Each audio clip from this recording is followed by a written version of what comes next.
Welcome to Kaks Bar and Podcast, Canada's first podcast bar. What that means is you can come here for food, you can come here for drinks, you can also come here and record a podcast. Come on down, we're located in downtown Calgary, Alberta in the Beltline area. See you soon.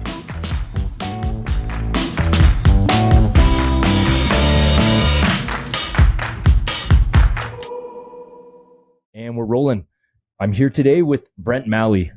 Brent is a retired police officer. He has a second career now after his policing career had ended. Brent also is doing his own podcast right now. His content should be coming out in the future. Brent got my attention because I got to produce their podcast. He did his first one ever recently here at Kaks. And there's some topics in it that about policing and the cop world that just I was always interested in. I never had a chance to talk to a cop about these kinds of things, but I'm sure like it's in a lot of people's minds, and we're just going to dive into it. But first, Brent, do you want to give people like a quick little summary of yourself? Yeah. Well, thanks for having me. First of all, Shawn, you were really gentle with me the first time when I came in. I 50 years old. Been living in Alberta most of my life. Currently, I'm working in the mountains in the hospitality industry, where I'm a general manager of a big attraction in the Rocky Mountains. And I spent 13, almost 14 years at Calgary Police Service. What got you into being a cop in the first place? Wow, you know what? There's a few elements to that. I have a lot of family members that were policemen. Okay. Had some great uncles and cousins, and I think I had like one relative's Royal Constabulary and another relative, 3-4 relatives that are RCMP. Yeah. Came from a kind of a military family background. My grandfather was always proud of his service, grew up around the Legion, things like that. And then, I was working in Banff in tourism. Man, it's 20 years ago now. And a friend of mine that I grew up with, known since I was 4 or 5 years old, became a policeman in Calgary. And he took me on a ride along. Yeah. And we went that ride along, and I literally fell in love with it. And then some buddies of his, I actually knew some people at the police station inadvertently through my wife and all that. Like one of her good friends from the horse industry, her husband was a cop. They took me on a second ride along. And that was the ride along I took with actually Shawn. That I did last time. Yeah. And we got in a dust up with some bad guys and everything as a ride along. And I came home, and my wife, I sat there, I kept smiling, and she just looked at me and she's like, no. I'm like, I want to. Yeah. So I felt the need, like it just hit me. It was like a calling. Yeah. And I know that sounds cliche. A lot of times people say, it's a servant, to become a servant, that kind of leadership. Mm-hmm. But that's how it felt to me. And once I got into it, I loved it. I loved the training. I loved everything about it. So it was a natural path for me after seeing so many relatives and then friends doing it. The like I got a question. It's and answer this how you will. But it's like when you're younger, you go through like kind of like a bad boy phase, if you will. I don't know if you did, or like say you're hanging out with some kids and whatever they say, wear your helmet when you ride a bike, and you're like, no, I'm not wearing that helmet, or like basically because in some ways, like we're all minorly breaking the law in some ways when you're like a teenager, right? It's like, did you gravitate always to like abiding by the law, if you will, or like, do you kind of get what I'm asking? Because was the cop thing about upholding the law, being a servant, or was it more like the adventure? Like, what grasped you first? Like, was it the adventure of, like being kind of like because there's like all these cool cop movies that I grew up watching. Like, they just have this idea that it's just a cool job. You're gonna. I'm about to say the F word. Sorry. You're gonna freaking love this. Oh yeah, you can swear for me. You're gonna fucking love this. Yeah. I was a bad kid. Yeah. I was a good boy. Like, I had a good heart about me, but my parents, my parents had split up when I was 12. I kind of was living a little bit wild, I moved back to the East Coast to live with my grandparents and such, and my mom in grade 11-ish. But I was pretty wild, and I didn't get a lot of supervision sometimes. Yeah. And when you don't have a lot to do and you have the means to get in trouble, you get in trouble. So I actually got arrested by one of my own relatives for partying at a residence where we shouldn't have been partying, and we all got in trouble for it. I got arrested, I think. This is killer. I think I actually got arrested by the cops 7 times by the time I was 18 or 19 years old. So did you have a juvie file? Yeah, 100%. Okay. I spent most of my grade 12 or I'll call it grade 13, since I got expelled from school in grade 12. Oh, shit.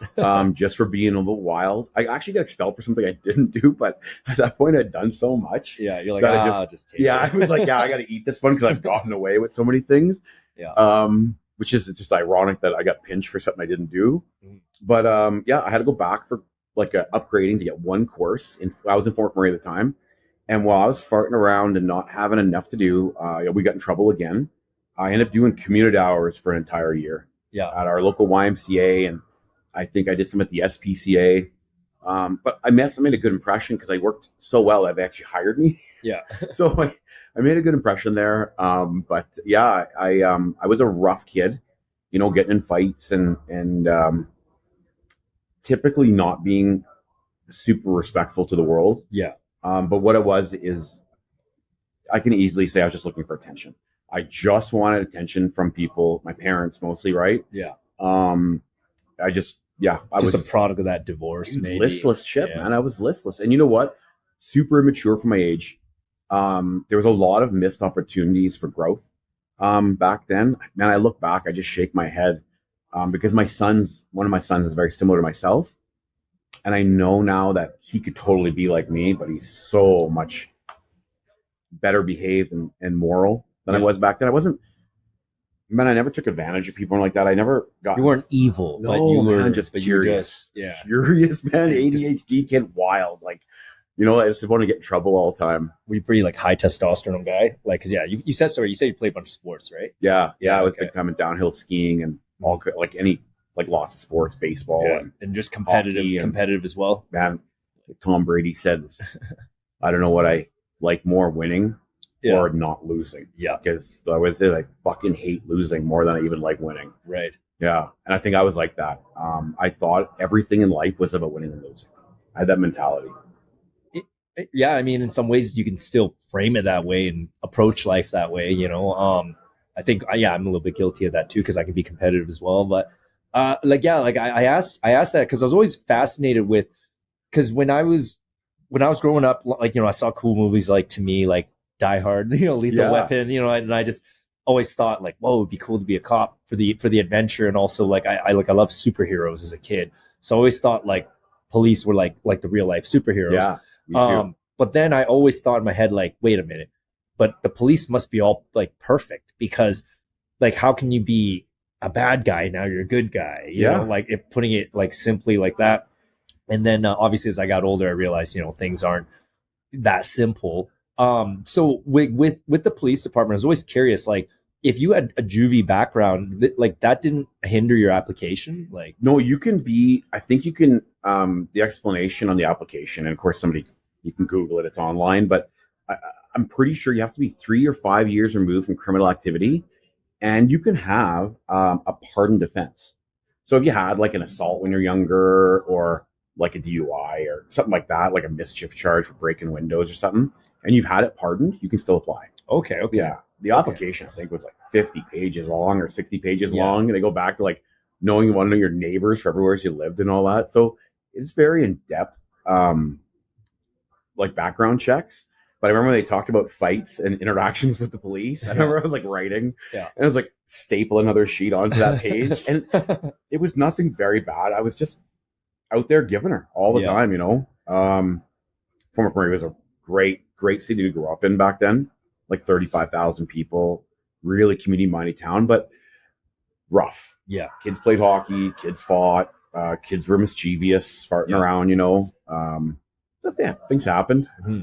Okay, so like so basically it's almost like it's more beneficial to have some life experience to become a cop than to be someone who's so law-abiding, and then by the time they join the force, maybe they don't have that experience like under their belt, or the emotions that come with like the adrenaline of getting into a fight or this or that. You know, like that was something I always wanted more clarification on. Like I would imagine, yeah, like they probably wanted someone like you versus someone who hasn't dealt with adversity. I would say. I would say, and I started it as an older guy, right? I think it was 33 or around there when I started. Yeah. So that gave me some life experience. You know, I already had two.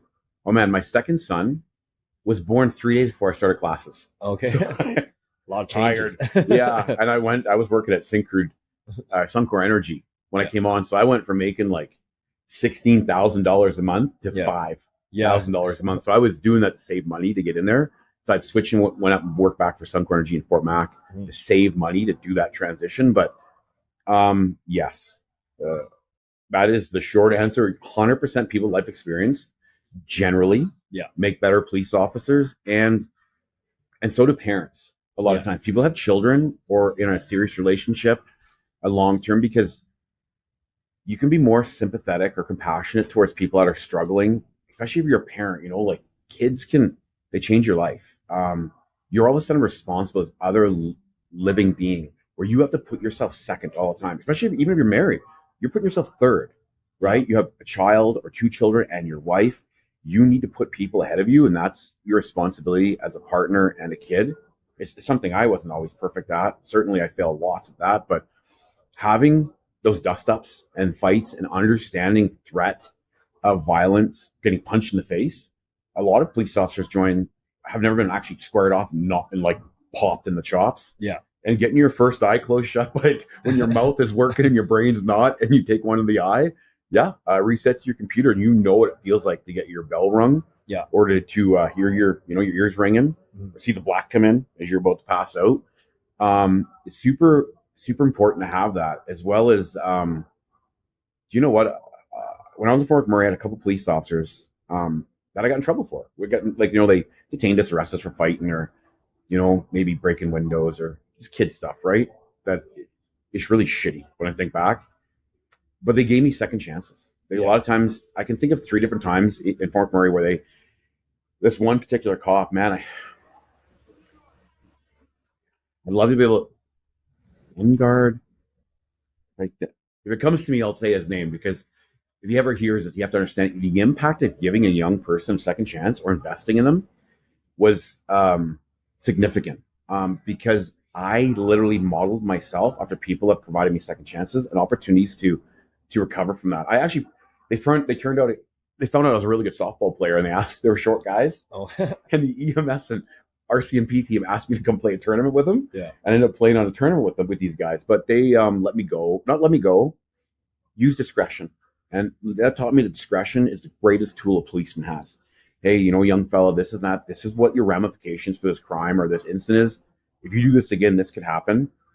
I learned from those moments that there's an opportunity to grow and learn from something without having handcuffs or a criminal record. Yeah. Or going to jail or juvie or community hours or whatever. And then I took that when I had the opportunity to stop, because I did lots of kids and adults. And I knew that was the moment where I'm like, man, I can really destroy this person's life and do it lawfully, and they've earned it. However, impaireds. Yeah. Impaireds are hard. You deal with a guy on the side of the road, and then all of a sudden you take his driver's license away back then, you charge him, you become unbondable. Like a guy was going to get married in Hawaii, says, if you give me a Dewey, I can't get married. I can't leave. I'm going to have a criminal record, and because I drive for a living, I'm going to lose my home. What if my wife doesn't want to marry me now? I'm like, this guy's breaking down. I'm like, it's not my problem. He made this happen. It's not me. I remember having that moment. I came back to my partner. I'm like, man, this guy's no criminal offenses. He's never had a DUI before. He hasn't hurt anyone. I think this is a moment where we have discretion. Maybe give him a 24-hour suspension, and some big tickets and all that. We tow his car, and we read this guy the riot act. Scare the shit out of him. And we did that. Yeah.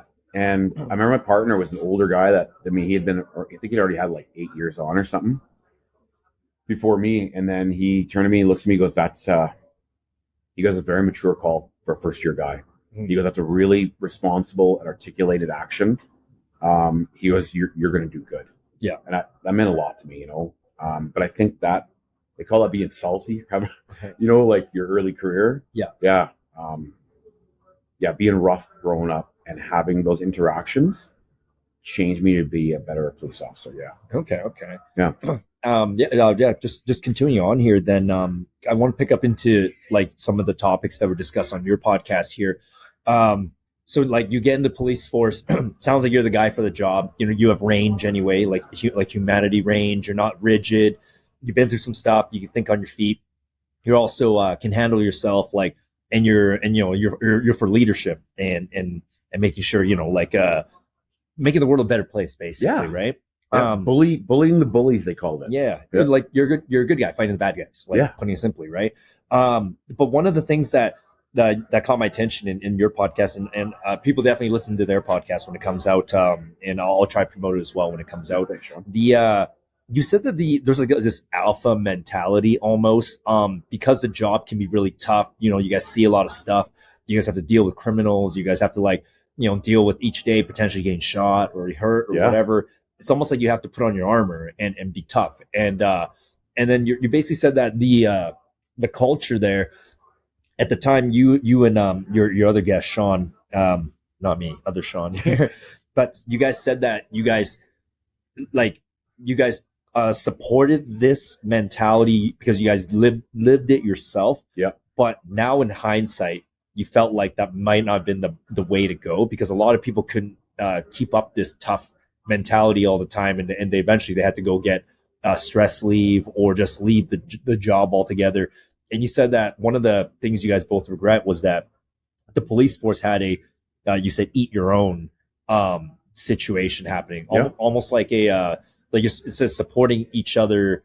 There's like oftentimes where, oh hey, like he might crack, so now's time to ramp it up so that I can advance my policing career, and at the same time maybe weed this guy out because maybe he's not fit for it, or I don't know. Like, can you just comment more on that mentality? Because I can't relate to it like that as a cop, but like I used to train martial arts and stuff like that, like huge into MMA, mixed martial arts, things like that, and definitely like in that world, like I never took a pro fight, but I trained enough in a variety of gyms that you start to see again, like it's like there's that mental game, like hey, buddy and you are both training, eventually you might compete against each other, so you're always having this like who can be more tough kind of mentality, because you want to almost psych the other guy out, beat him before he even gets physically into fighting you for a competition. But so I get that weeding out or just that mind games thing, but can you comment on that whole thing and why you and Shawn both you guys both kind of like sounded like you have some regrets about the way you guys carried yourself in that place, I mean, I apologize if I spewed a bunch right now. There's a lot to unpack there. There's like my little brain, the hamsters on the wheels, like holy shit, that guy said a lot. Yeah. I'll just answer yes. No, you know what, man? The long and short of it when we were talking about that is this. Yeah, I regret not taking more time to invest in others and myself properly. I think the quote I said that you probably remember is when people asked me about being a leadership, and I was at a leadership training thing for my current position. And they asked me, oh, Mali, like, you're so well spoken about communication. They're going back and forth. And like, you must have been a really good leader in the police. And I had that dramatic pause. And I said it right in front of like 11 of my peers at a time in this, this retreat. And I said, you know what? I was a real piece of shit sometimes. I was a really shitty leader. When I think back about actually leading people through, I was a manager of people through space and time, right? So that you're just managing people through situations. But leadership is this privilege or opportunity people have to use to be courageous, like to have courage, to be compassionate and vulnerable and empathetic, and look at the people you're dealing with from their position, and I really lost all kinds of opportunity that, like, when we say eat our own, sometimes there's some people that just shouldn't be policemen, right? Police officers, both men and women. They're just people that get through the training and they do it for the right reasons, and they're fit or they complete all the tasks. But God or the universe, or whatever you want to say, didn't make them to be policemen. They didn't have the mind for it. or the abilities or tactics or whatever. And instead of when you're dealing with those people and they're on your team, you get in this mindset because the training is extraordinary. You'd be hard pressed to get a lot of negatives about the institution, the Calgary Police, out of me. And I'm 100% honest. You heard the way we talk. The training is exceptional for recruits coming through. Like in class, the skills, man, whatever skills and training, the mindset there, and that includes like communication, leadership, what you put in is what you get out. And I put everything into hard skills. I love training and learning from that. But they get stuck in this echo chamber, and it's not by design. What it is they're creating this persona. They want you to be confident. They want you to have that level, that titanium backbone where you don't back down. So if you're dealing with somebody, you explain to them what it is, and then that's it. You're drawing your line in the sand, and you're committed to that. What happens is then you take that because it's so ingrained in you, and you don't just use it on bad guys in dynamic situations. Then you're using it on your teammates. Then you take that shit home to your family or your kids or your spouses. And that's where the big disconnect, I think, created for me. And I think a lot of people, Shawn spoke to it in his observations. That was a big miss for me. And I didn't figure it out for a long time. Would you say for your 14-year career, you're like 14 straight years, you had this, whatever, like mentality that you brought like accidentally couldn't turn off, if you will, when you weren't working? I would say yes. You know what? It would come on and off. Yeah. It would depend on the team I was on, right? Like a lot of times, if you have a strong team and everyone's like pretty like gelled together. I had a great team when I was in Northeast Calgary. Man, there's some of the best humans I ever met was when I was working in the 5 district up in Saddletown. And our leadership was great. We had this inspector fellow, was a canine guy. He just had the whole district was like out there to go to work every day and kick ass and get bad guys and help good people. Like he just had such good leadership qualities on defining what success was for that district. That's such a key now when I hear that.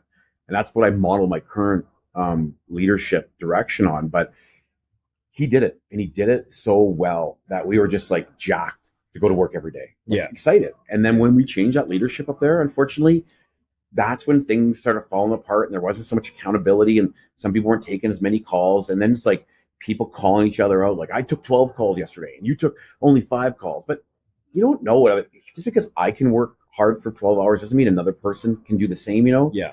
And it was shitty for me to assume that everyone would work as hard as I can. Yeah. Or had the capability to work a 20-hour day, because I'd go home. At that time I was living on a farm and still farming part-time. And I just go home after my night shifts and farm. Yeah. Like it didn't even occur to me that regular people couldn't work 18 or 20 hours or have 2-3 hours sleep. Plus we were homeschooling our kids. Yeah. My children still pretty young. So I just thought everyone could operate at that level. And it wasn't kind of me. And I lost out on some opportunities to have a more impactful relationship with people where I could have been more understanding, like just let them do their thing. It's not my business. I wasn't their boss.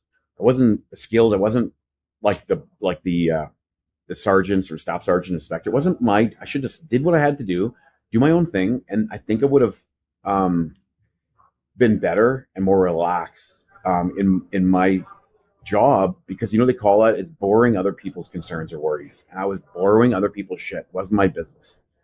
Okay,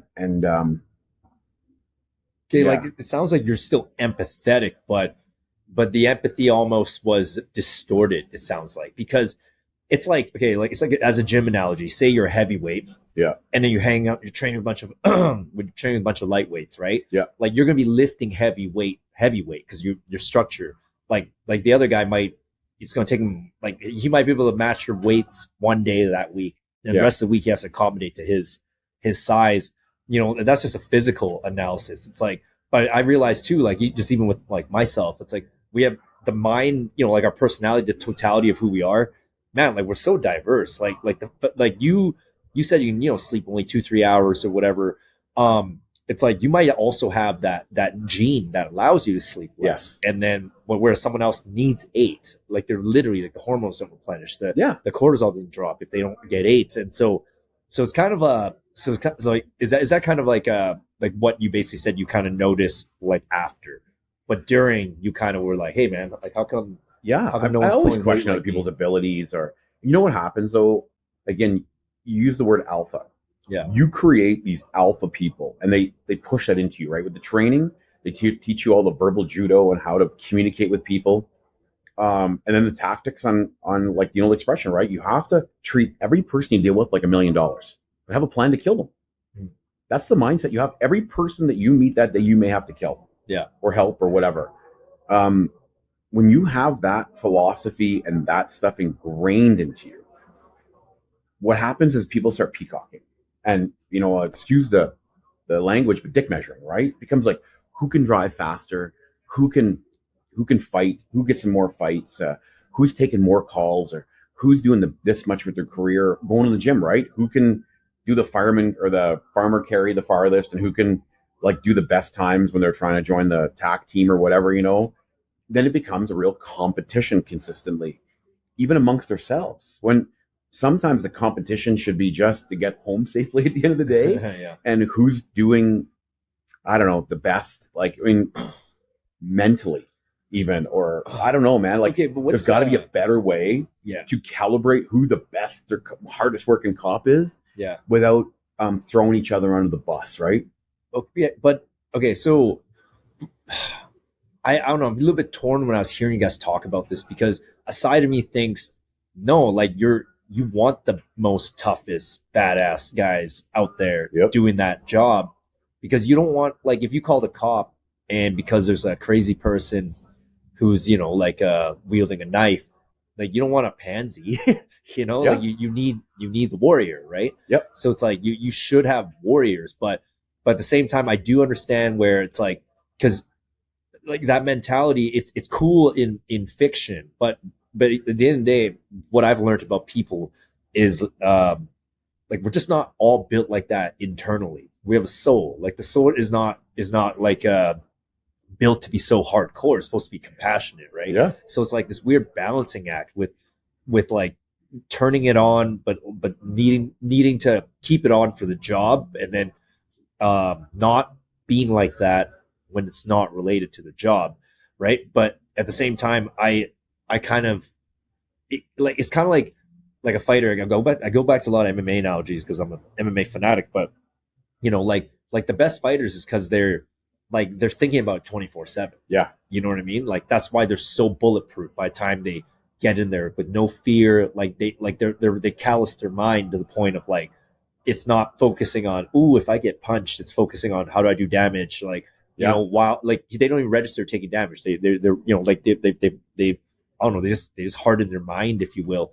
And when I hear about like military people, when I hear about well just whatever groups of athletes, like a side of me is like, yeah, you need to be tough. So Yes. but at the same time, I just noticed so much PTSD once the job's over, from everyone because of regret of some things they've ended up doing while they were in that mode, right? Like, have you heard of Eddie Gallagher?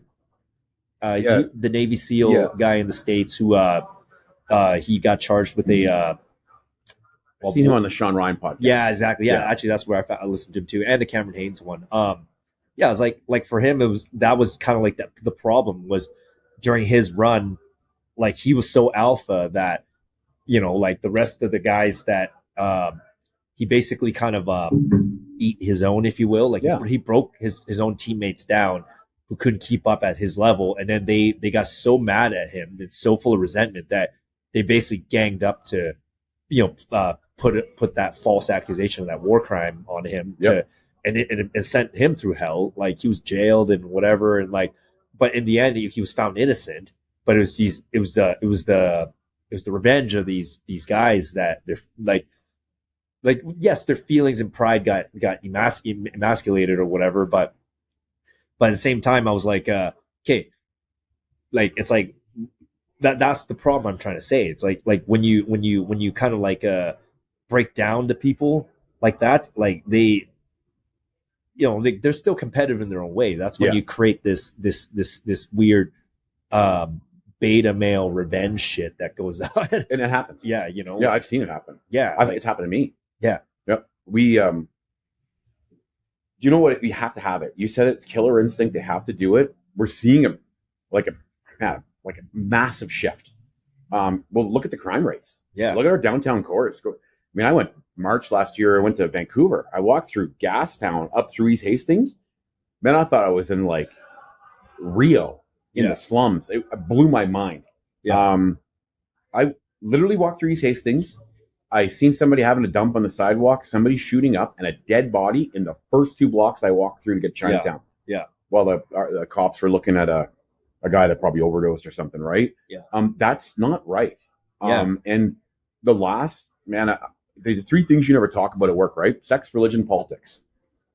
But you have to be absolutely blind or mentally ill not to see that the changes in government and policies have really affected crime and standard of living in this country. And there's just no way to say it.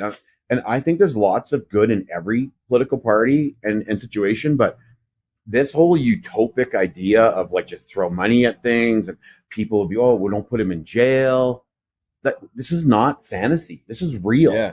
And you're just whatever you call it, enabling more of this behavior. Like that's why I feel like when I was hearing you and Shawn talk, sorry to cut you off, but it's like I was almost wanting to jump in and say, no, guys, like don't feel bad for being tough. You know, like I feel like that's the right thing. You're supposed to be tough and not fake it. Like become tough. Yeah. The only thing was maybe there needs to be a way of, as you said, like you said you fix your car when your car's broken. You go to the gym, maintain your muscles to maintain your body.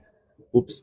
But it's like maybe everyone should have a mandatory, like weekly that psychology meeting. I think hitting psych services should be mandatory for first responders. Yeah, like a couple times a year, whatever the case may be, but it should 100% be mandatory. Yeah, so that you can so you can get into warrior mode for the job. Yeah, turn it off and be family man. Yes, and so you're not carrying that around when you're in non uniform or whatever, right? Like that's what I think is a solution. But I don't think like the empathy thing. It's such a slippery slope because sometimes when you go to someone who's kind of like, not as tough, if you will, like, you give him reasons to not try to push himself, he'll take it. Next thing you know it, he's going to be soft. Like, and then now we're seeing it, like, not just in policing, but in the world. Everything. Yeah. It's not good, so. It's, you need, man. So when you take a thing like the police or, CFD fire, military, and you keep lowering the standards to attract people. Yeah.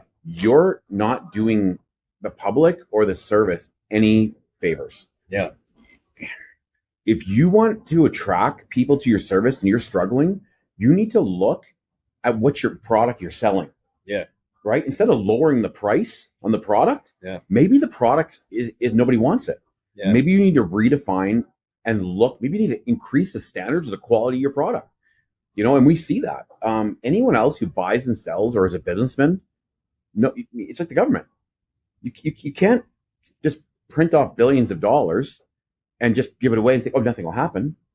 Well, no, you devalue your currency and you create inflation where your dollars, $100 bill from 20 years ago to now it's not even worth anything. You created wide scale laziness. Yes. So it's like everything. Now you're going to say, well, we can't get the people we want because alpha people, men and women, or people that want to go out and kick ass and take names and make a difference, don't want to feel like they're going to be in the newspaper or monitored or be thrown under the bus by weak organizations because they thought they made the right decision and then they get hung out to dry for it. Like, no, I'm not going to do that job. I can go work in the oil and gas sector and make twice as much money and not have PTSD. Yeah. And then we're missing. I say we, no longer we. Police agencies are missing out on good people that don't want to be a part of that because it's broken and they need to figure out how to fix it without just saying, oh, we'll just lower the standards. Well, you're now getting the B team. Yeah. Don't get me wrong. When people go in these recruit classes, there's still quality people that are better than I am and all that and are perfectly suited for that job. However, my favorite word these days, because the however portion of that is they're also getting people that would have never got on before, right? They're changing things from like the driving responsibilities. Before you had to have like a clean driver's license, this and that, and so many years of driving. And now somebody told me that you don't even have to have a valid driver's license when you apply. Well, you're more likely. I think the stat is like you're 70% more likely to be injured or killed within 10 or 15 feet of the front seat of your police car. Yeah. Well, that means a lot of accidents and injuries occur in a police car. A lot of our dynamic situations with stolen vehicles happen while you're operating a police car. You need to be an accomplished, competent, and aggressive, but also defensive driver, because that is the most dangerous part of your job. Going to big call is driving there. Yeah. 100%. During that drive, like you guys essentially have to, this sounds bad, but you have to do the opposite of obeying the law. Because you have to drive through a red light, you got to drive through a stop sign, you have to not hit anyone, you have to get there because you're trying to get there as fast as possible. Like, yeah. So it's kind of weird. It's like you have to be as safe and as swift as possible, especially if it's a big dynamic, like a shooting that's actually occurring, or like a big fight that's happening, or domestic it's in progress, whatever, or your buddy's in a big fight and he's calling for help, and you're driving with your hair on fire, but you can't put yourself in a position to cause a collision where you get hurt, because now you've made the situation twice as bad. Yeah. You're the closest guy now. You're T-boned and stuck in, injured or whatever. Now cops have to come and check on you, and we should be, so you have to be doing the right things. But driving is this, and I'm so blessed because I grew up driving. So I've had a Class 1 license since like 1992 or 93. So I've been driving big rigs and everything, and dirt bikes and whatever my entire life. So operating a police car was just natural. Yeah. Because the multitasking of doing it and operating crane trucks and winch trucks in the oil patch was, running bulldozers and all that in the mines. Yeah. Just easy peasy. But then they throw in a computer at you, right? So you got your laptop going, you're checking out the address and the route, your eyes are down, you're functioning your lights to change the sounds. Man, going through lights. So you're changing the sirens on and off to get people to move. You're looking left and right, busy traffic, your earpiece is going off, right? And they've got to go here, and they're giving you updates, and the offender's now running eastbound and all this crap, and you're looking down to make sure you're going the right direction. If you've got a wingman with you and your partner's there, he's running the computer and he's running the radio, so you can just focus on driving. Yeah. But if you're a one man, holy cow, between running the sirens and traffic and all that, and listen to the updates and cell phones going off, because like the sergeant wants to know, like, you got what kind of gun do you got in the car with you? Are you a C8 operator or a shotgun guy? Like, you have to be very capable of multitasking in a very stressful situation. And I never realized I was blessed by having ADHD. That's what I didn't even know I had ADHD. It makes perfect sense now. When I left the police last year, my wife forced me to go get suggest, honey. She suggested I go get checked after my son was diagnosed with it. And they suggested after a meeting that I did that I had a fairly significant level of ADHD. I took medication for it. They tried. And the first day I took a pill, I felt like the movie Limitless of Bradley Cooper. Nice. I literally felt like I had superpowers. I never realized how much chaos was in my head and how a normal person felt. Whatever normal is out there, because I don't believe it's normal, but a good portion of the population, how they operate. Yeah. I didn't know what that felt like. However, my favorite word again, that served me so well in policing, because the more stimulated I got, the better I operated. The more chaos there was, the calmer I got. Like lots of other people, I'm not. I don't want to be bold or brash. I want to be an ego guy here. Or there's all kinds of people that are better than I am at all of this. Like there's so many good men and women in policing that are just so much more competent at everything than I am. But I was blessed with the ability to function at a super high level. So even fights going on, or like gunshots ringing out, or whatever, I could still speak and compose and provide direction and have a full, like a big macro 30,000 foot view of what was going on. And I had received lots of, people compliment you on that or acknowledge that. And that was a blessing. But when I wasn't policing and there was no calls and there was no that super dynamic shit going on, the chaos in my brain would make me impulsive. So that's when I would get angry at coworkers, or if it was really quiet, I would be almost like uncomfortable. because my brain So was like, give me more. you almost need a bunch of things going on at once. I always had like 3 jobs. Otherwise, you'll create it. Yep. Like, yeah. Yeah. And that's what, like, the whole back of like sleeping. I would sleep. Like I say, just sometimes, you know, a great day for me is like 5-6 hours. Oh, big. Like, if I could have 6 hours of uninterrupted sleep, I was like, that's a big day for me. Yeah. But if I got like 3 hours sleep, 4 hours sleep at a time, I was happy. And then I'd get up and I'd work. Most of my career, I had like 3 jobs. Yeah. Always had like policing, then my consulting business or farming. I was buying and selling vehicles at auctions, rebuilding muscle cars. You literally have to be hyper busy. Otherwise. Because of the chaos. Yeah. And when I sat there, my brain would I would just have the constant thoughts and reoccurring memories of stuff. All the failures and bad stuff would just keep going through your head nonstop. And then you'd literally just like almost start shaking because you need something to do. And that. Does your mind default to negativity? Yeah. If it's not busy? Interesting. Yeah.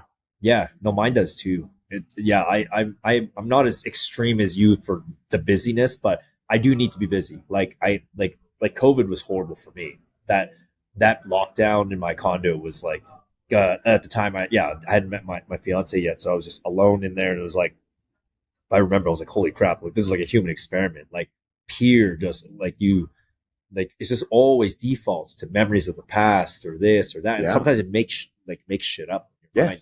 Yeah. So like I manifesting stuff and like makes it even bigger than it actually was. Yeah. So it's like, man.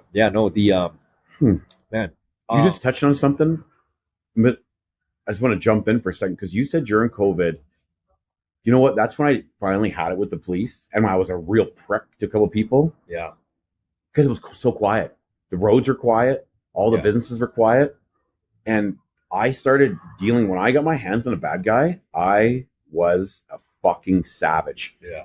And it's probably because it was so quiet. I was looking. I needed something to happen all the time. Yeah. It's probably why I was struggling so much, and I just finally said, I'm done with this shit.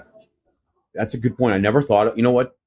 Another moment, right? Like, you know, you just pointed out something is that probably was the sprinkles and the cherry on top of that sundae that said, that's it, man. Yeah. I this is not for me anymore. Yeah. And while also during that period too, I mean, the whole defund the police, like weirdness and everything, like, like I'm not for that. Like I'm not for that. Like, I mean, like I've had friends that are, they were passionate about that whole movement, you know, because they just, first of all, I don't believe that they really had the full grasp of understanding of the situation like they claimed they did, but they definitely were of a political mindset, you know.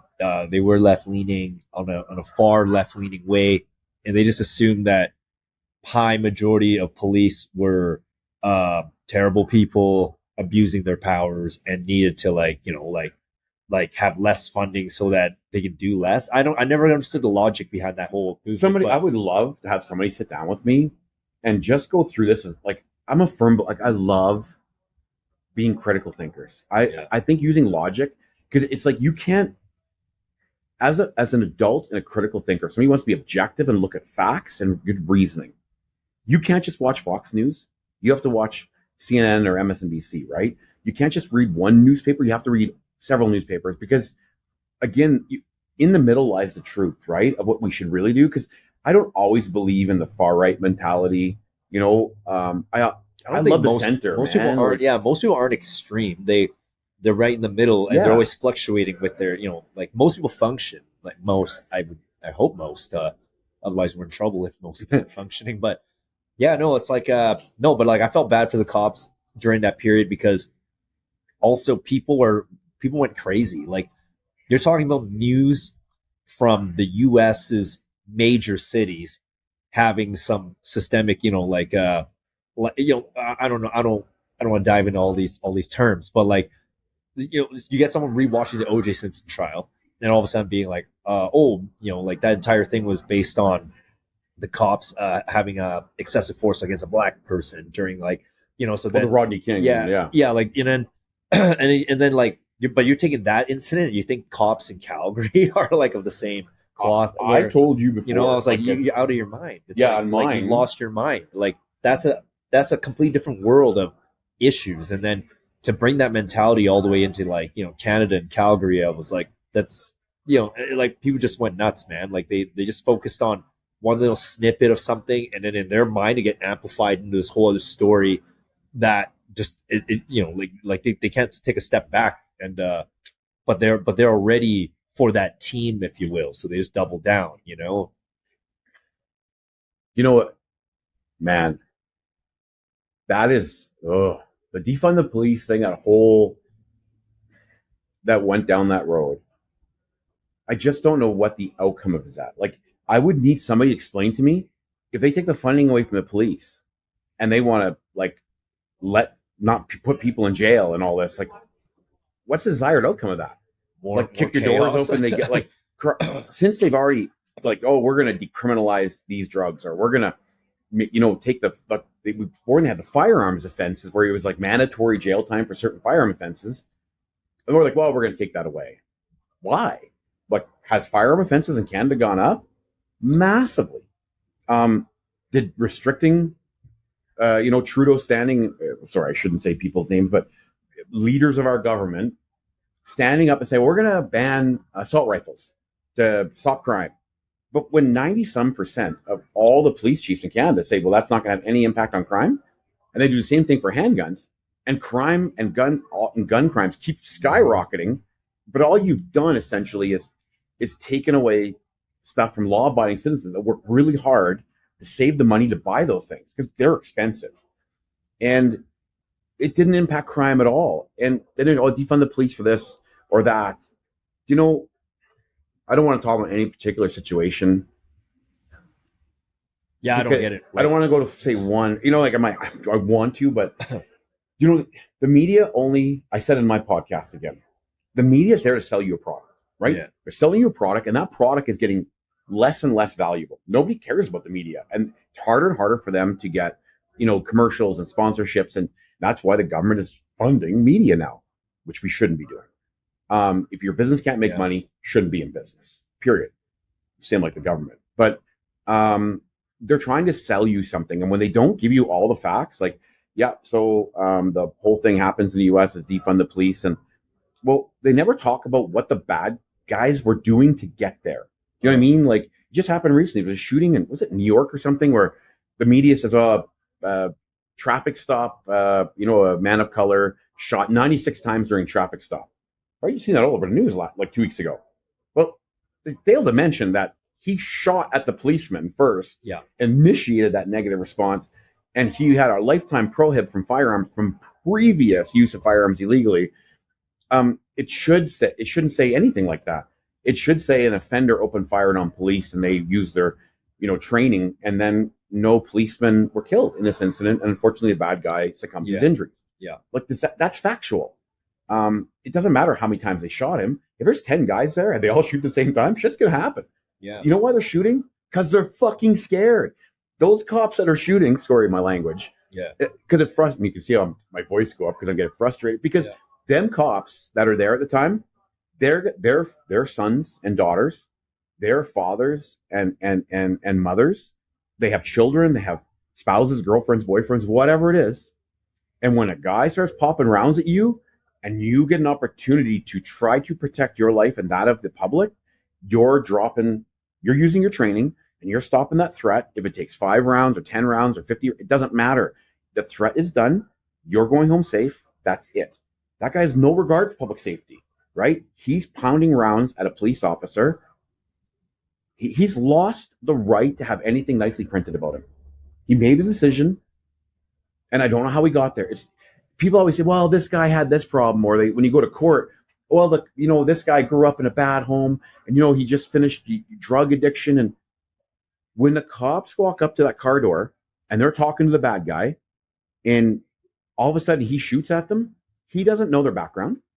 He doesn't know their upbringing. He doesn't know his political views or anything like that. All they know is a gun stuck out the window. They hear the bang, and it's go time because they want to go home to their families. That's how simple that is. And nobody talks like that. Rick Hansen, when he was the police chief of Calgary, I used to remember my first year or two on, there was a police involved shooting, and an individual lost their lives. And I remember watching the news the next day, like we were working that night, and seeing Rick Hansen provide a press conference. And he would say, yeah, I'm giving an update. As of last night, Calgary Police were involved in a situation where, an offender, after a stolen car pursuit, decided to try to drive over a policeman, and they tried to lawfully arrest him. He tried to, kill a Calgary police officer. They used their training the best they could. They discharged their service weapons in line with our training and policy, and the offender unfortunately lost their life. That's how they spoke. The offender lost their life. All of our members and members of the public are home safe, and there was no other injuries, yada, yada, yada. And that's it. And now it's like Calgary Police shoot mentally ill person. That's a headline now. And nobody comes out and says, no, that's not what happened, right? Like, and for me, one of the reasons I wanted to do this podcast is I think the public, we need to find a way to, number one, support members, future, current, and past members of all first responders in their journeys, and to keep them healthy and well, but also to build that bridge back up between the public and the police, man. Like, when you ask me about doing this, I'm like, this is a great opportunity to start these conversations so members of the public can hear how things work, right? Why policemen, police women, officers, first responders, EMS, fire, why they operate the way they do, but mostly for cops, because I can speak to that, what the perception is, what the media tells you, and what reality is. People always have this hero thing, you see at the phone, cops' faces, right? We just seen the Axe to Tax protest out in Highway 1, by the Petrocan, their way to Banff. And so people have their phones in these poor police officers' faces. Members of the public don't realize that cop that you're like calling him a stormtrooper, a Nazi, and an agent of the government and all this crap, he might believe the exact same thing as you. But it's his journey and his calling to wear that uniform that he might have got up and said, this is bullshit. $160 to fill my truck up to go to work today. The government takes 46% of my money from taxes. I can barely afford food and pay my rent or mortgage. He's feeling just like you, but he can't say anything because they're not allowed to. But if a member of the public was to just talk to a police officer, remember, don't call him a Nazi. He's not a Nazi. Be mad at the institution. Be mad at the uniform. But don't be mad when they say, give me your name. I want your name. I want your reg number. Oh, it's Officer Smith or Joe Blow or whatever. He's this, he's that. No, he's not. You don't know him. You don't know anything about that man or woman. And to take a little bit of time, if an officer, again, it's that courage, man. It's the courage to say, yeah, you know what? I appreciate you got your phone on my face, and I know that you're really upset with today. And I've said this before in my duty, and my partners would attest to this. I said, man, you're not mad at me, my name. You're not mad at Brent. You're mad at the Calgary Police Service, the institution, this uniform. You're mad at the patch. But I'm just a guy, man. I've never met you before, and you hate the police, and you've said all that, but I hope you don't hate me, and I just want to have a conversation with you to see if I can de-escalate this, find some resolution so we can educate one another, whether you're going to jail or not, or I'm just there for some kind of conflict and de-escalate it, to bridge that gap. And about 70 or 80% of the time, that conversation and just taking the time to hear that person and having a human-to-human chat had really positive results. And I felt like I bridged that gap between people who don't know and services that don't know how to tell, and if that RCMP officer on Highway 1 just said, ma'am, I really appreciate how upset you are. And I know this new policy that you guys are protesting here, and you're exercising your freedom to protest and gather and to speak to this. I really encourage you guys to do it. I'm here to provide safety so you don't get run over on the highway, that somebody does a counter protester is not going to injure you or something like that. And that we provide you a safe, controlled environment. So you don't disturb other people's freedom to travel on the highway, and you don't get hit by a car. And that's all I'm here for today. So please enjoy your day. Let me know if there's any way we can make you safer today. And I encourage you to exercise your right of freedom of speech. Have a wonderful day. Please take care. Do you think that 30-second monologue would alleviate that cell phone in the face of all those cops? It should, unless that person's hell bent on just not listening to anything you're saying because they're part of a movement, if you will, and they're part of this club of because they keep getting screwed, right? Mm-hmm. Think about the Coots thing. When the Coots protest and all that, and during COVID, and all those people were down there, and they had the blockade going. Did you ever see all the people hugging all the RCMP at the end? Did you ever see the video of that? No. Don't you think after everything they did, and there was charges of people allegedly plotting to kill RCMP, when they broke that up and they all finally left the blockade, there is video after video of those RCMP officers embracing and hugging the protesters who left. Don't you think that's more meaningful to show on national TV for, Global or CTV or CB? Don't you think that is a better opportunity to show unity and that people actually have common goals as human beings to look after each other better, instead of being so divisive of the other way of it, having them lined up with face shields on or whatever, or arresting people? It shows that people as human beings can come to a medium, to the middle, and to find something they can both agree on and leave as human beings. Those people that got that opportunity to get hugged or hug a cop and leave, those people will be better for that. And those cops are probably better for it. But they don't show that enough, man. I'm hoping to get an opportunity to talk to that in these opportunities, like with you and myself. Mm-hmm. Yeah, no, like your podcast definitely is going to give people more perspective on the other side, if you will. The people who anyway hate police or afraid of police or whatever. Because at the end of the day, you did mention, like, you guys are people too. Yeah. That's it, right? It's like, that's, okay, bear with me I'm sorting my thoughts in real time, what I'm about to say here. But I had 2 podcasts back, or was it my last one? I think it was 2. But her name's Lexi Burt. Anyway, shout out Lexi. She does a podcast. It's about holistics. Yeah. Like taking a holistic approach to healing, mental health issues, emotional health issues. And then she basically explains how, I think there's like 4 pillars. There's the physical, the social, spiritual, and oh God, I'm missing the other one. But it basically, she was explaining how, like, most people don't have those 4 pillars in check. Yeah. Because if you had those 4 things in check in your life, you probably would be more calm, have less anxiety, less anger. You wouldn't be approaching, like putting a phone in a cop's face and doing this and doing that. Like, you'd be open-minded to that monologue that you just laid out. But I think that too many people now, especially since COVID, and especially since, like, just weird things happening roughly around that 2015 period, I really think that people's their pillars of their life are so out of whack right now. Yeah. That everyone's so unhealthy. Either like, say they might have money, they might take care of their body, but then they have a shitty home life and their spirituality is gone out the window.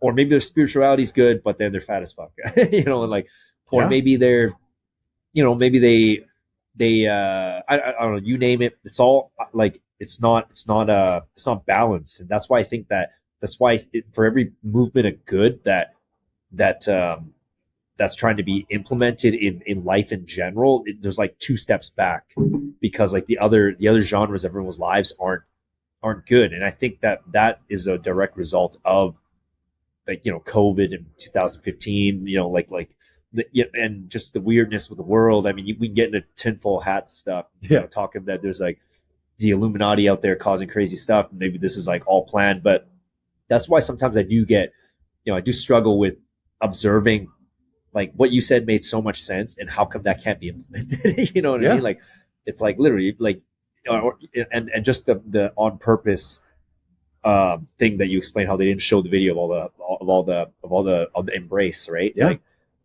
that's what, well, this is all intentional, because that guy probably didn't want to show that video because he's like, well, this isn't going to sell because his finances are shot because his company's working for is going downhill. Yeah. And then, so it's like, seems like there's this old, like, it just doesn't seem like it's fixable right now because there's too much going wrong at once, Yeah. It means how to eat an elephant, right?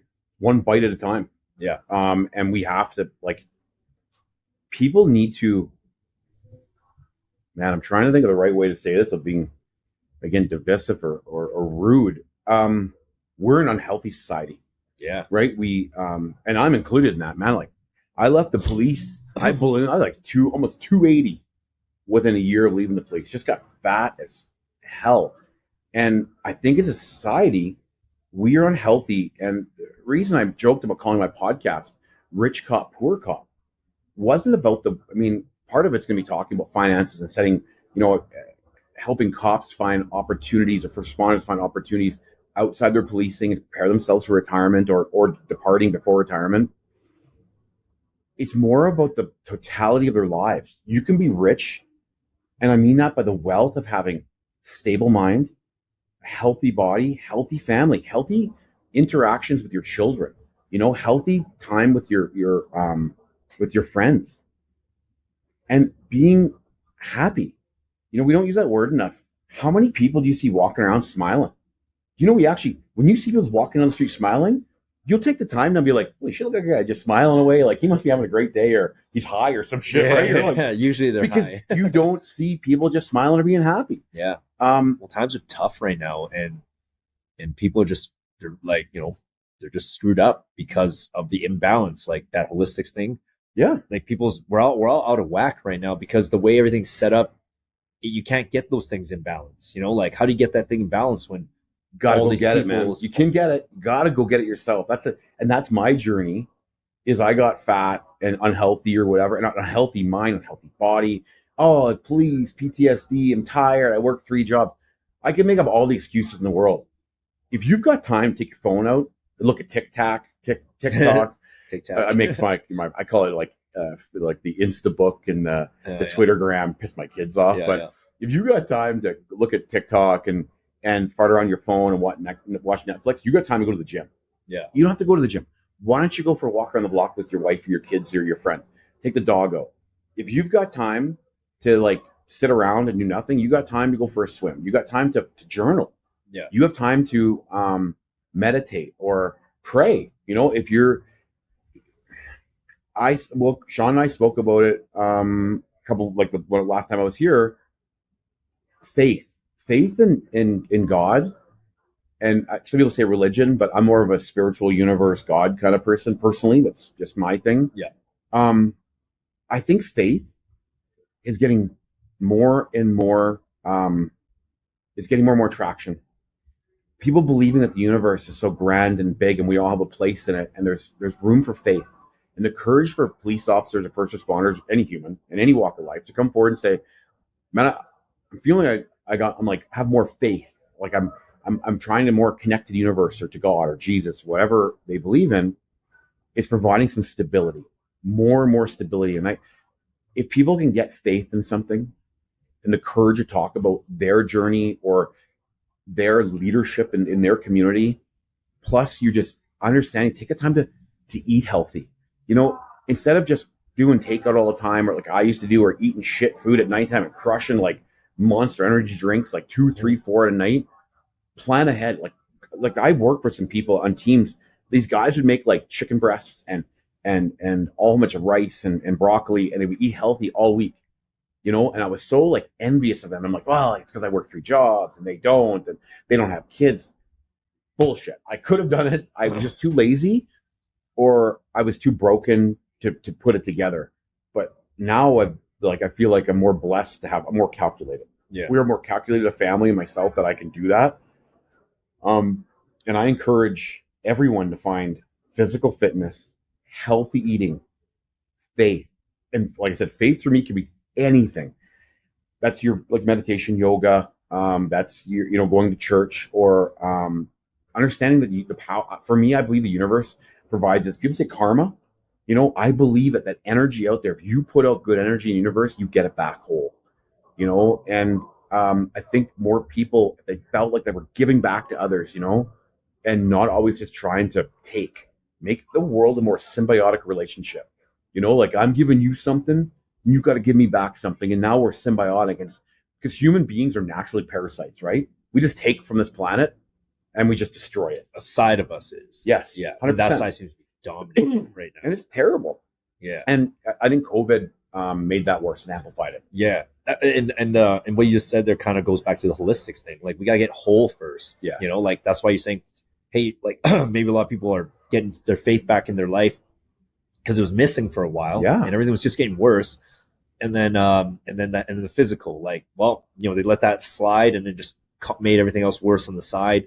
Yeah, like these things for sure, I fully agree, need to be done, and that's in our control. But what's not in our control, that is right now, like things like like the interest rate ramping up on everyone, causing like hyperinflation, causing people's rents to go up by $500. Like, it's like stuff like that. That's where I'm like, well, next 24 months, people have to, their mortgages come up for renewal. Yeah. And you all of a sudden your $2,500 a month mortgage can become $3,500 a month. Yeah.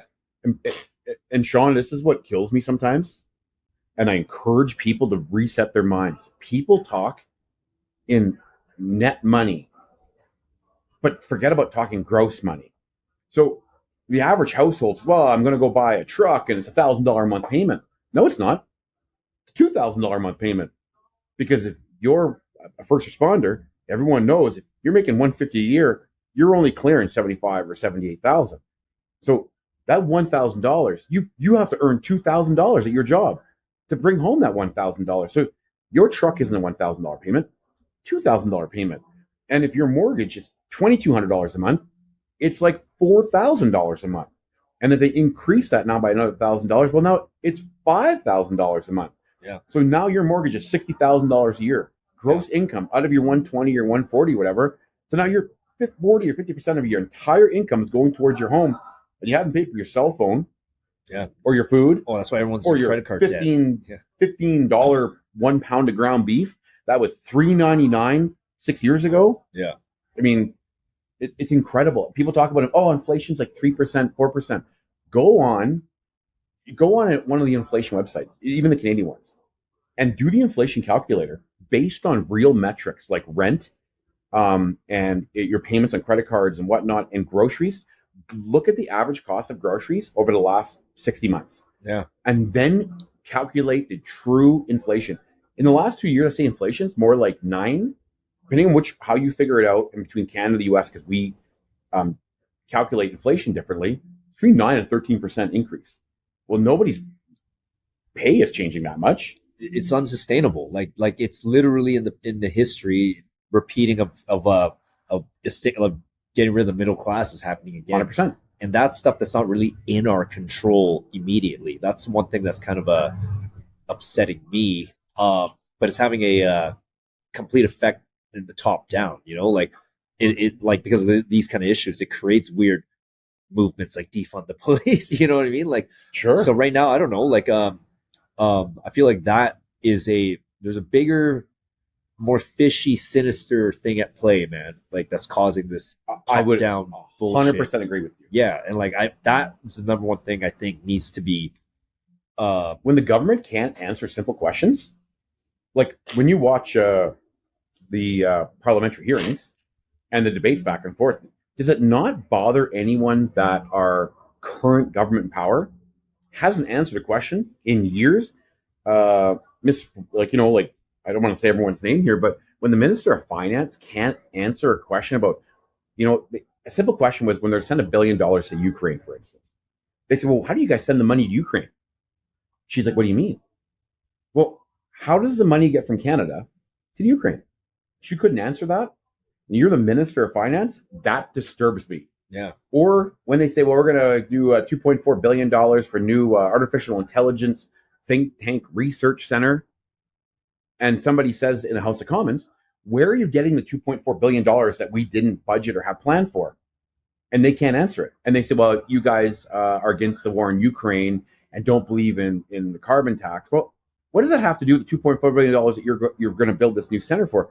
Why don't you take the $2.4 billion and build some homeless shelters or some drug treatment centers? Because we all know as policemen that, homeless people are generally people struggling from mental illness that has started off by masking their own symptoms by taking drugs and ramped it up to find that peace in their head. I mean, 70% of these poor people are struggling with some kind of mental illness. We cut all the funding for that and then send money to other places in Africa and here and there. I think we should, if you have wealth in your country, you should help others. But one of the most profound statements I heard recently on a podcast, I think it might have been the Shawn Ryan one, actually, was if you are able to send billions and billions and billions to other countries, that means the people in your own country are paying too much tax. If you have that much surplus and wealth, you should be lowering taxes at home or investing in your own country and then get yourself to a place where you're creating surplus to help others. Yeah, no, well said. I mean, yeah, and I fully agree with everything. And the sources I look at have the same. They point out the same stuff. So right now, I mean, that just clearly leaves it as at there's obviously some kind of corruption at a mass scale at a global level. That, but what's the agenda here to like crush us again and cause World War III? Like, Well, you know, you like, can't have elections during times of war, right? And what? So have you ever seen like they do those prosperity curves from like the 20s and 30s, or even back like in the 1600s, where they go up and you're like wealth and comfort and all that, and then you get to comfort and then it drops down, and then it intersects and there's always war. Yeah, and then you get war, and then you have the next. So you're thinking this might be just a natural cycle of human behavior? Like there is a great. I'll find it and email it to you. There's a great YouTube podcast or short, and explains he's a super famous financier, and he explains how these trends go, and they intersect, and it always ends up with war, giant conflict, and then a rise up, because there's great financial benefits from conflict, right? Yeah. And then the rebuilding afterwards and all that. But at the end of the day, you still got to print off money to do it. And they're printing off money at a rate that's unparalleled. Yeah. I mean, the U.S. a while back, I can't remember, it was like last summer or the last fall, announced they lost $6.5 billion. So I actually Googled how many pallets of like 4 feet high of $100 bills. Yeah. That's how they ship money, right? People don't realize they ship billions of dollars by Hercules aircraft and these big Galaxy jets, storage or transporter jets. It was like they said, like I think 6.5 or 7 plane loads of cash.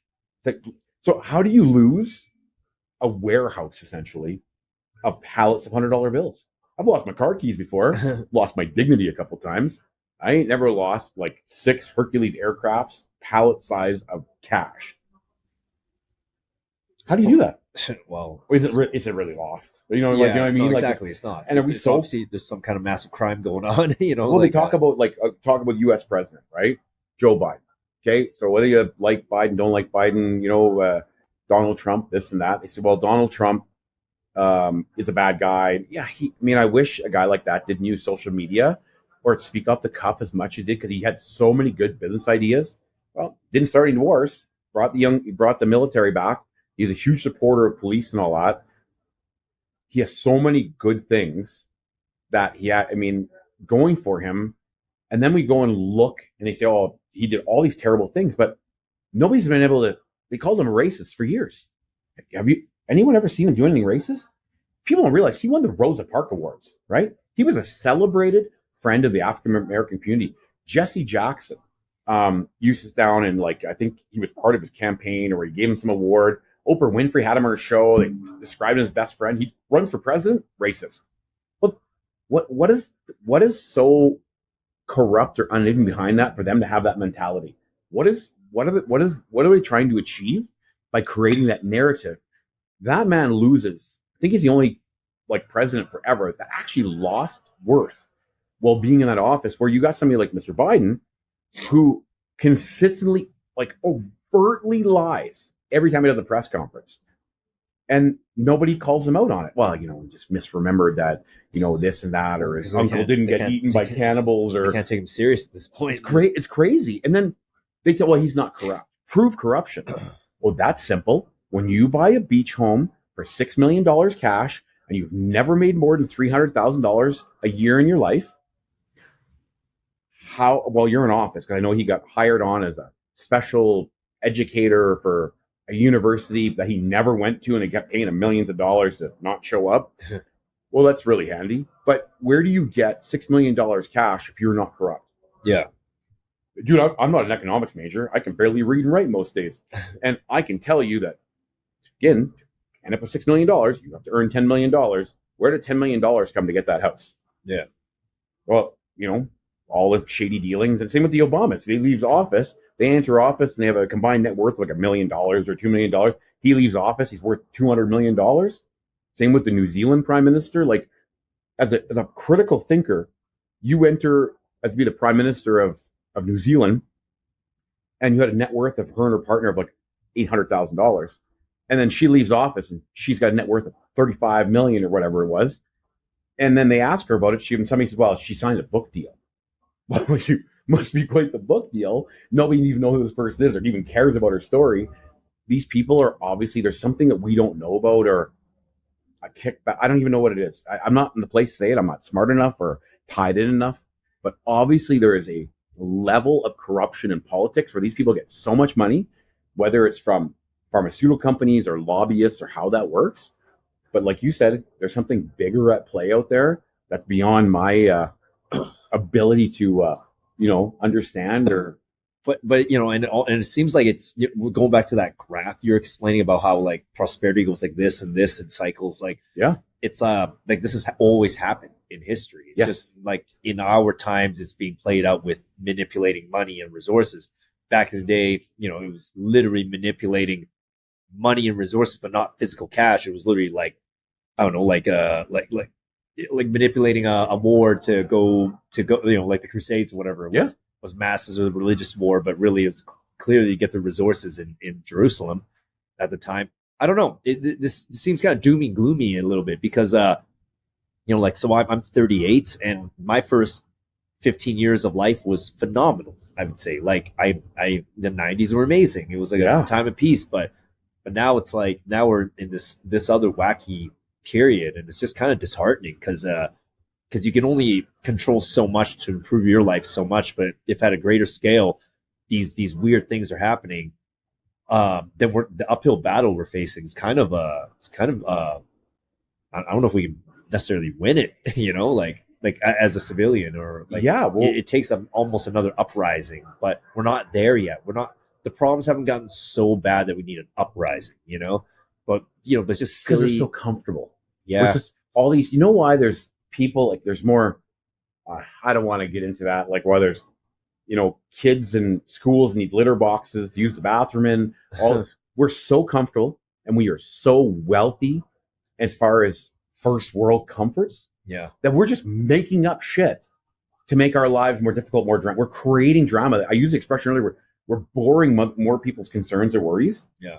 You know what, man? Every time I see somebody going over to Africa and they're like in some really, really poor and disadvantaged place, and they go and they show the kids playing soccer and all that, you see how happy those kids are? Yeah. Honestly, man, there's something, I don't know, like elegant or amazing, or I don't know how to, in how simple lives some people have with such little, and they're so happy and adjusted.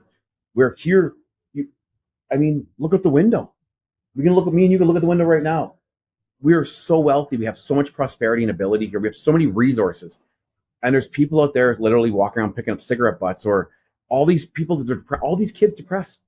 You're living in a beautiful $600,000 home and your parents have got new cars and your parents spend $20,000 a year on hockey. I'm depressed. I'm sad. I'm this. I want to change this part of my life or that part of my life. I'm looking for attention. I have to stay home in the dark because I don't want to go outside because I don't want to work. And people make up excuses for it. The only way we fix that is by hard times, right? Because hard times make strong people. Yeah. Yeah. It's right? like that cycle. Yeah. And that's where we are, man. It's, the Jordan Peterson, what's his name? Jocko Willink, those expressions of, when I think he was quoted, Joe Rogan quotes him every blue moon. It's, you got to create warriors in the garden. Yeah. Yeah. Because you don't want to be caught in a war with a bunch of gardeners. Yeah. Yeah. And that's where we are right now. Like you look outside, man, like if we get into a global conflict, you walk up and down these streets. I mean, you're pretty lucky. If you've attracted a lot of fit guys here, like yourself. Yeah. You're jacked and fit, and lots of the guys here are pretty fit. But you generally walk around. We have an obesity problem, physical fitness problem. Generally, North America, we're soft. We have no work ethic. Yeah. If we have to go to war with China or Russia, these people will be complaining. Oh, this uniform makes my skin itchy, and I can't do this. And like if I don't have my cell phone with me, I can't function, and I have to go home because I've got a sprained eyelid. Where these people from other countries are so dedicated, they have the patriotism, and it's because they're in their hard time phase. They're in their hard time. Yeah. They've never gotten so soft. Yeah. Right. And we need to correct our behavior. We don't need all of this to be happy. We need less stuff. We need less social media, less shit in our lives, and more connection to each other. Yeah. And and to kind of take this back to like the beginning of my question I had, where you want to create these warriors, but at the same time, it gets out of hand, it seems, real fast every time as well. You spike a bunch of warriors and you create them, and you can create a society that's just filled with thugs and goons, and then people think they're better or above the law. Yeah. I mean, you can't have that, right? You need to have, again. So what do you think is like the solution, like to creating these warriors? But how, like, what do you think is the solution to keeping the good parts from your experiences, like from the policing, and getting out the bad parts, so someone can, because you left because of the bad parts, right? Like, I know it's segueing back into police, and we kind of segued into world politics stuff. Yeah, but this all ties in. But definitely. It's like, but like, what, like, with your experience, like you've lived 50 years now on the planet, like you've seen a lot, done a lot, family man as well, like multiple career changes, like what do you think can be the solution so that you can keep the cops tough, like keep people tougher, but have them also have empathy, not overdo the the thing, reduce the eating our own. I don't know, like just what do you think, or do you think maybe it's not doable to government? Yes, it really starts there, right? Because at any place, it always starts at the top. So I believe, man, if the federal government, I mean, this is, people are gonna like freak out when I say this. I can't believe the words are gonna roll out of my mouth. If we regulated food better, like we didn't put pop and candy bars and crap in schools and vending machines. You know what? If we weren't selling garbage food to kids and dyes and genetically modified foods in our grocery stores, with levels of autism that's gone up and all the, like, for me, like when we were growing up, like, you say you're 38? 38. Yeah. So I never knew any kids with autism growing up. I never seen special needs because I never seen kids that were like non-functioning, with different variances of disabilities or struggles. And now it's like epidemic and rampant. So we have to start thinking to ourselves, and that critical mindset, what has changed? More refined foods, right? They're adding more additives, this thing, to keep it longer and all that. Is that affecting our children? Is it affecting us? Is it affecting our brains? Is it affecting It's gotta be. We know it is. Like, right? we'll just look at our grandparents. Like, they were way more jacked naturally with higher testosterone because they didn't eat any of this, right? But yeah, so it sounds I think we really need to change right from. We need to change our health aspect. They need to provide cleaner. There's no way a McDonald's meal should be cheaper than a healthy meal from the grocery store that you can cook yourself. There's no possibility that should be allowed. And the people that put food on our shelves should not be allowed to be influenced by the people that regulate it and all. Like, you know what I mean? Like, you get Monsanto. There's no way you should work for the FDA in the United States, and then as soon as you leave the FDA, you become the board of directors of Monsanto. Like, there's no conflict of interest there. Are you kidding me? There's no way that should be allowed. And you know what? It should be, that's not healthy. You need to prove to us it's going to be healthy for 5 years, 7 years, 10 years, and then we'll allow you to sell this new product. But like everything from aspartames to different fake sugars and all that, why do we need it? Why don't we just have a healthier, better level of food? We managed to do it 30, 40 years ago. Why can't we do it now? With all the technology we have and resources. Create healthy meals and food and supplements for people. Like the proper diets for, like, you don't need, a lot of times people don't need ADHD meds. You know what? If I was more physically healthy, if I dropped 60 pounds off my frame and I went to the gym regularly, I'm pretty sure I won't need the little Vyvanse pills or whatever every day. I'm a firm believer that I will get myself to a place where I will have a regulated body and more fit, healthy body, healthy mind, healthy outlook, healthy routines, right? Healthy communication. Goes back to the holistics thing I'm talking about. It's full circle, man. You got to take care of all. Yeah, and like, so right now you think that a lot of these issues are literally because people's bodies are out of whack. If your body's out of whack, your mind's out of whack. I think they go hand in hand. I think that when you get down to a more granular level, or like, here in Calgary, or to whatever RCMP or, local policing, if you have these healthier, more regulated people that are more organic, and I love that word, because if they're just people of the earth, more connected, like, get off your social devices. There's nothing, I used to lose my mind going into Tim Hortons to grab a coffee and seeing 4 young people sitting at a table, all on their phones, texting and chatting with other people. If you're going out, man, put your phone away. Communicate with those people across from you. The art of having eye-to-eye communication, reading people's body language, having those tough conversations and connecting with people is lost.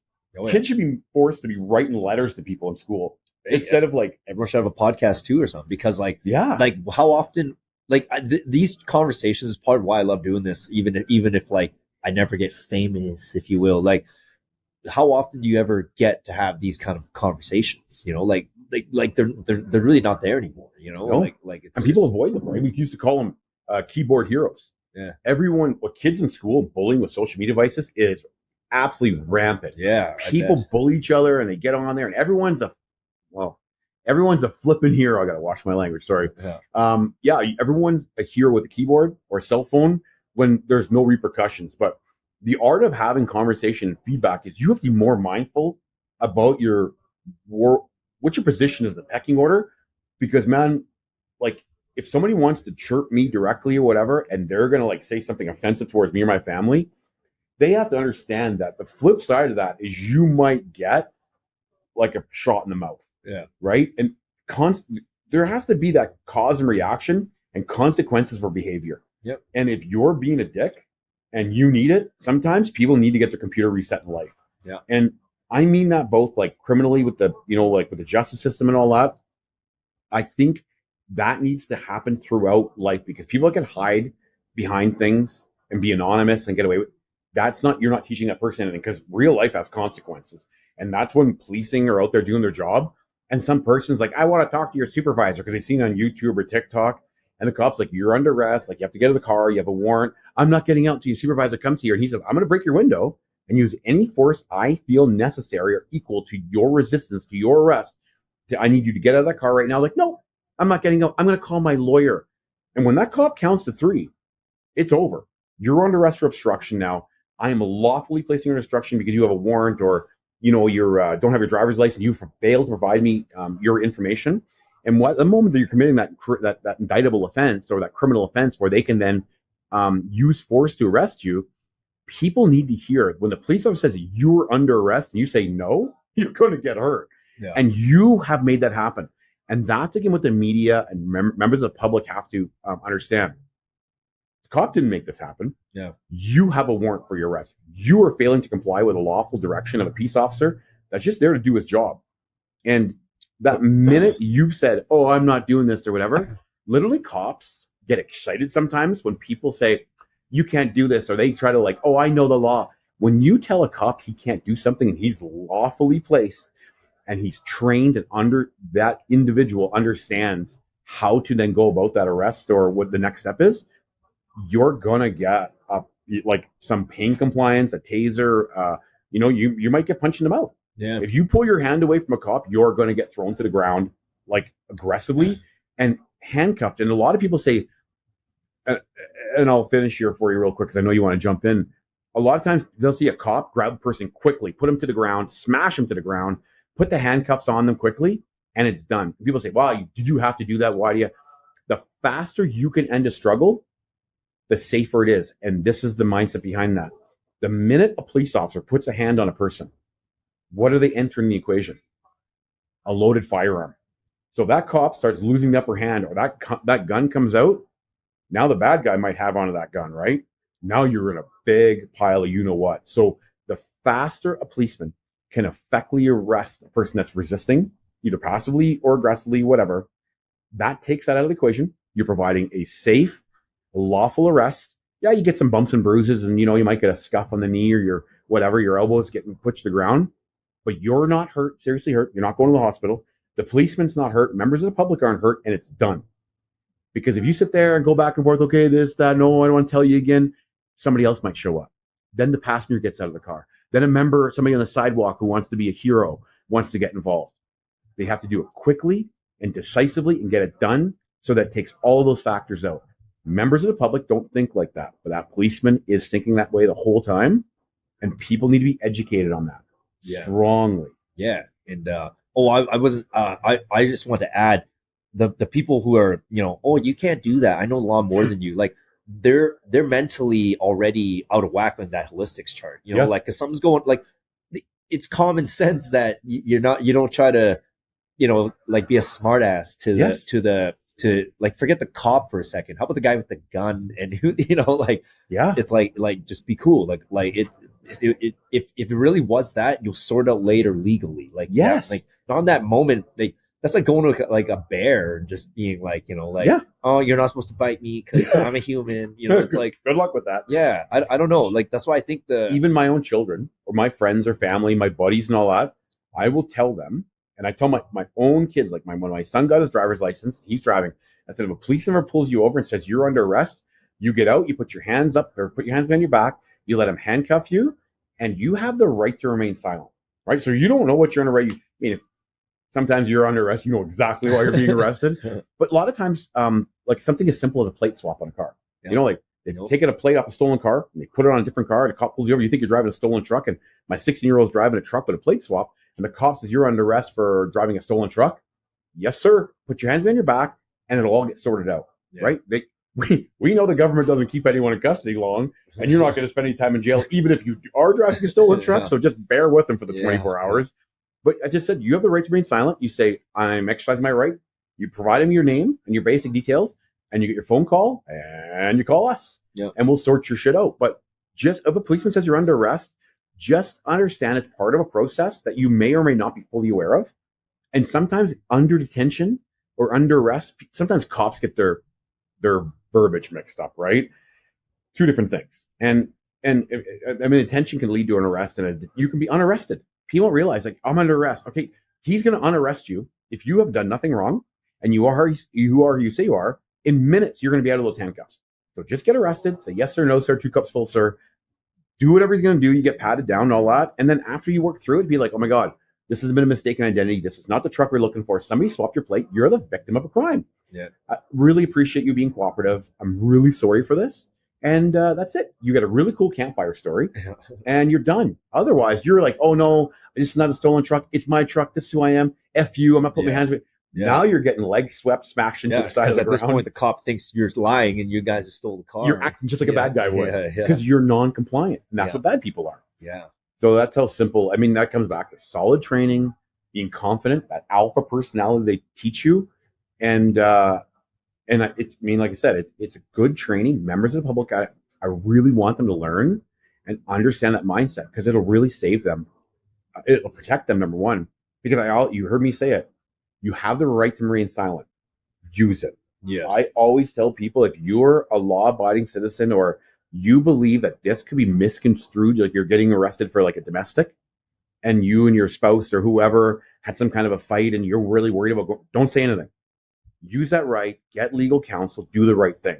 Now, if you can explain your behavior and it's going to fix it right there, and I say, you know what? Yeah, I did grab her arm or his arm, and this is why I didn't. They said they were going to go harm themselves, and I tried to stop them from leaving because I was significantly worried they were going to harm themselves, and this is what they said, and blah blah. Like maybe something like that, but generally, I encourage people to know the rules, because sometimes there's some police officers that make big mistakes. Yep, and people need to know how to protect themselves.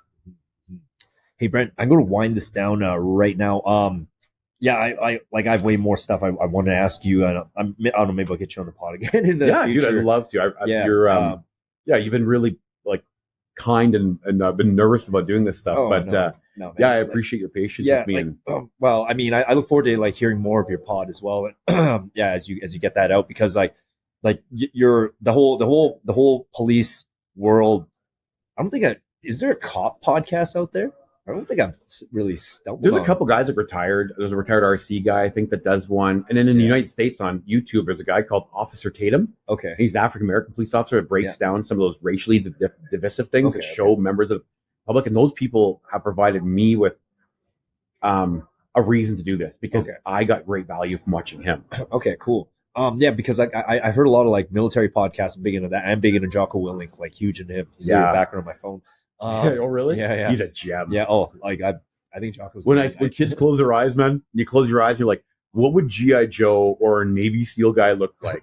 What would the most badass dude ever? Yeah. And you open your eyes and like, it's Jocko. Yeah. Jocko's literally like Optimus Prime. Yes. Like, yeah. He's and I don't know. I think he's great. I try to like measure up to. I use him as kind of like a weird measuring stick, but obviously I'm not Jocko. I'm never going to be exactly like that, but but the working out every day is clearly from Jocko. Like I just adopted that from him and everything. Don't forget this is one of the best quotes ever, and GSP. George St. Pierre is a real quiet guy, but an alpha. You put him in that squared circle, and he's the guy, right? The octagon. But he said that you don't have to be me. You just have to be the best version of you've learned from me to your community, your friends. Yeah. And GSP was like, you don't. He's like, I want to be like you so much. He's like, just be you, the stuff you learned from me here, and then take that to your tribe. Just have the high qualities. Yeah, like you're gonna be in your realm. Like literally, I'm a bar owner, so I'm gonna be selling alcohol. But like Jocko doesn't drink, so like it's not like I'm like, oh, Jocko doesn't drink, I'm not gonna drink. It's like, but he means like just don't let that thing get out of hand. You know what I mean? Like moderation, man. Moderation, use it as a tool. Like, I mean, even if things go crazy in one night, like it's in a safe environment and it's out of positive energy, not crazy bad energy or whatever. But I was just going to conclude with maybe in the future, hope you'll jump on our pod again. And as like there's more, like there's just so much topics to touch on still with policing. I just kind of ran out of time today for myself. I mean, because I want to dive. I did want to dive into a little bit of the PTSD of the job, the understanding the stress of the job mixed in with like how people I don't know, like how people leave the job, like that, like can you get out of policing and kind of like integrate back into a normal life, or you kind of like have to learn to live with the PTSD for the rest of your life. Like that stuff I want to touch on in the future. We kind of went down a rabbit hole of politics, everything like that. Okay, Brent, thanks for coming on, and I'll get you back on in the future here. Yeah, definitely like to follow up with that. That's a huge component and a big part of why I'm doing my podcast. Yeah, for sure. Okay, perfect. Bye, everyone. Yeah, thank you.